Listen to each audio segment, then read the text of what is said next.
I'm here with the Majority Leader, Reid, Senator Harry Reid, in honor. Thank you for taking time for Mariowire.com today. We really appreciate it. Hey, this is a big deal for me. You're a famous guy. Well, you're a famous guy. I have to tell you, sir.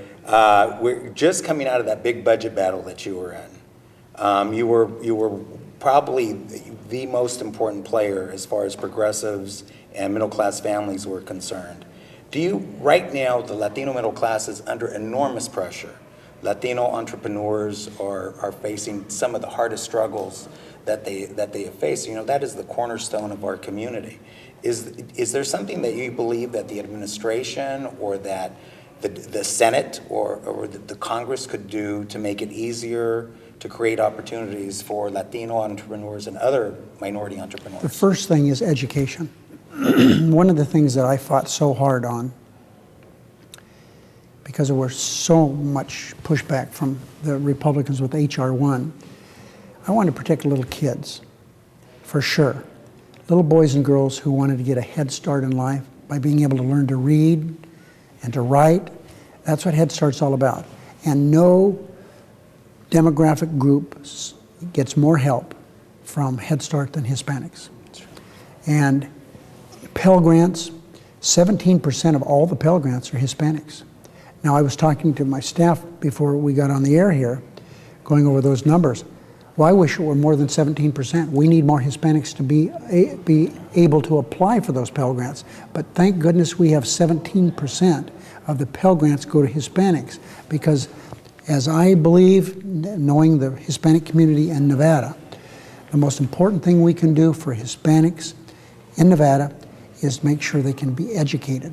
A child's ability to be educated, whether they're 5 years old or 21 years old, should not be based on how much money their parents have.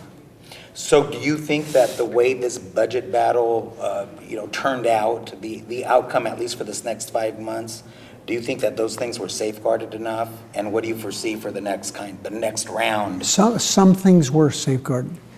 We did an excellent job in education. We didn't let them mess with us in education. And I think that's important. We were able to do that.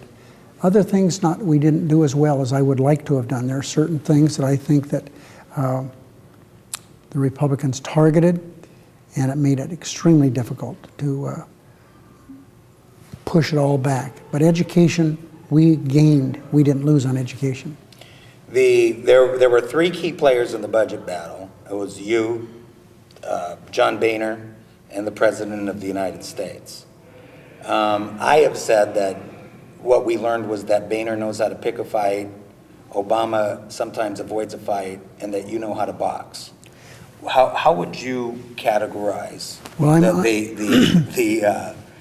I'm not very good about talking about myself, but I think that there are others who agree with you that this was a fight we didn't pick, and the president, he's a wonderful human being, and he is not a confrontational person. That's just who he is. But there are times when he steps forward and does it very strongly, and he did it in this debate on Thursday and Friday before we took the big vote. He was pretty strong, and that was good. So I've learned to know the president very well, and I'd like to think that I was able to make a difference during that debate.